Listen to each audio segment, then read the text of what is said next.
in this clip, he's going to mention and give thanks to a certain individual. So I'm going to play part of this, then we're going to pause it, and I'm going to talk about that.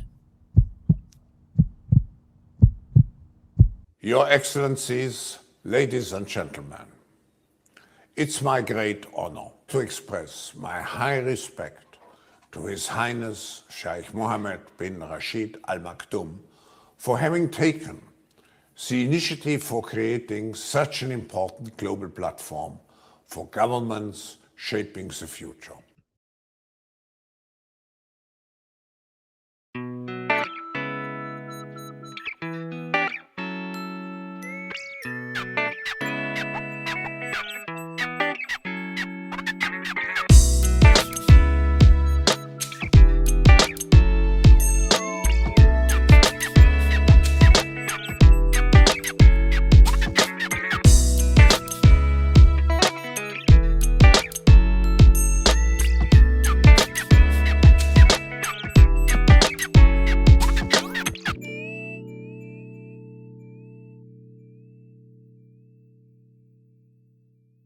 He opened this meeting by giving thanks to Sheikh Mohammed bin Rashid Al Maktoum. Okay. Now, I don't expect you to know who he is, this Sheikh Mohammed, but if he opens the World Economic Forum giving thanks to Sheikh Mohammed, he must be a very significant, important person. The reason why he's giving thanks to him, because in a large way, he has a lot to do with the World Economic Forum and the success of the World Economic Forum and bringing all of this together. He's one of the wealthiest men on the planet. This Sheikh Mohammed is the ruler, the emperor, the ruler of Dubai. Okay. And he also plays a large role in leading the UAE. But he is the ruler of Dubai. Now, if you heard Mr. Schwab, he thanked him for taking the initiative. So, and he thanked him for helping to shape the future.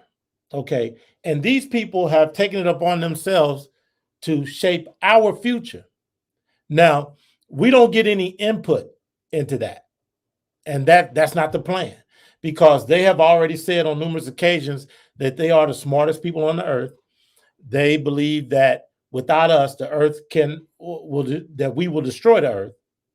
So never mind the fact that prior to these people, we've done just fine. Okay. But they are now saying that we can't move forward without their leadership. Most of these people are wealthy Middle Easterners and wealthy Europeans.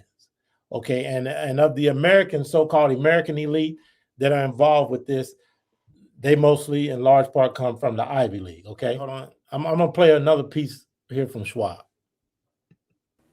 I also want to congratulate Dubai for having organized such a successful World Expo, despite all the repercussions of the global pandemic. Last November, in partnership with His Excellency Mohammed Al-Gargawi, we brought together 60 top intellectual thinkers here in Dubai. Okay, right there, he's talking about how they brought together 60 top intellectual thinkers into Dubai. Okay, so that shows you how Sheikh Mohammed is helping Klaus Schwab to spearhead this whole thing. And they are firm believers that a small number of so-called elite intellectuals are going to lead us into the future and beyond. These are the same people, ladies and gentlemen, that I told you about as it relates to they have decided that moving forward, human beings should grow half their normal size so that we, according to them, have less of an impact on the environment. Okay, this is the same people, this World Economic Forum, this Illuminati group.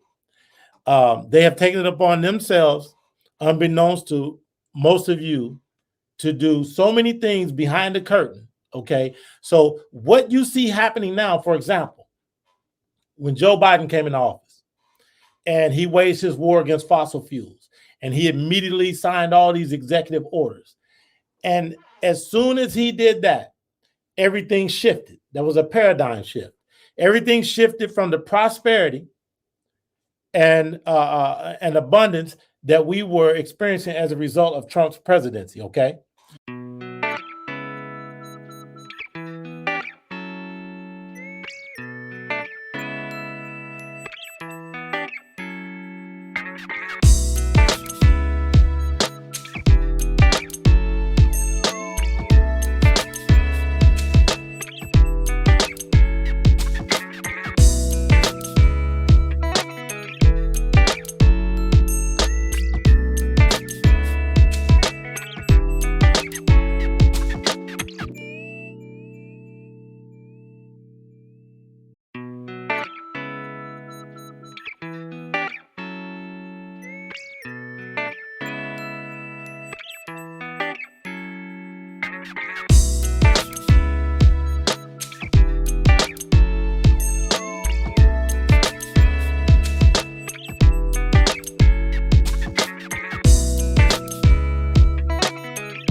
Under Trump, we saw record numbers in every category with every group of people, regardless of race, etc. You understand? Right. And we had seen America was the most prosperous. This is a fact. You can go check this out. Than it had ever been in the history of the planet. Now, if the purpose, and one of their stated purposes is that they're going to lead us into the future and we're going to be prosperous, okay? Right. Now, if that's the case, and we were the most prosperous under Trump, and we were energy independent, our nation was once again strong, why would their objective be to dismantle that and take a different direction? Okay? Right. Now, the reason why is because, number one, they're globalists. Number two, Trump was not aligned with their agenda. Their agenda was a Luciferian agenda, okay? Their agenda was a one world government agenda. Right. Their agenda was based on the idea, the concept of climate change, okay? Right. Which is a lie. The climate's going to be just fine, as I've stated many times, until God comes back. And at that point in time, it's irrelevant, okay? Because it's a wrap. Right. So these people tell us that they are about the prosperity and the well-being of the citizen. And most of the time, they're referring to the global citizen. Right. But it's a fact that during the Trump administration, not just in America, but globally, people were doing better. We did not have a global supply chain crisis, okay? Right. We were not talking about a global food shortage, okay? Right. We were not talking about a global energy crisis. Right. But and those were not issues under Trump, right, because globally everybody was doing better than what they had been doing. Right.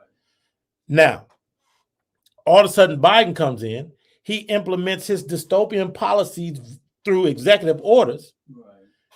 And these policies are based on climate change, war on fossil fuel, and this whole World Economic Forum / Illuminati agenda.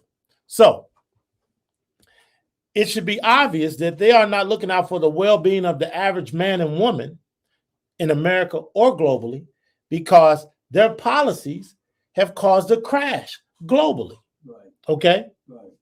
So the purpose of the crash is to implement a reset. Some call it the Great Reset. They want to reset us from this paradigm over into their paradigm. Right. Their paradigm is a Luciferian paradigm. They don't allow for Christ. They don't allow for God. They don't want that to be any part of their paradigm moving forward. Now, I'm going to play another video where they clearly state that. Science is replacing evolution by natural selection with evolution by intelligent design. Not the intelligent design of some god above the clouds, but our intelligent design and the intelligent design of our clouds. The IBM cloud, the Microsoft cloud, these are the new driving forces of evolution. And at the same time, science may enable life after being confined for 4 billion years to the limited realm of organic compounds. Science may enable life to break out into the inorganic realm. So after 4 billion years of organic life shaped by natural selection, we are entering the era of inorganic life shaped by intelligent design. This is why the ownership of data is so important. If we don't regulate it, a tiny elite may come to control not just the future of human societies, but the shape of life forms in the future.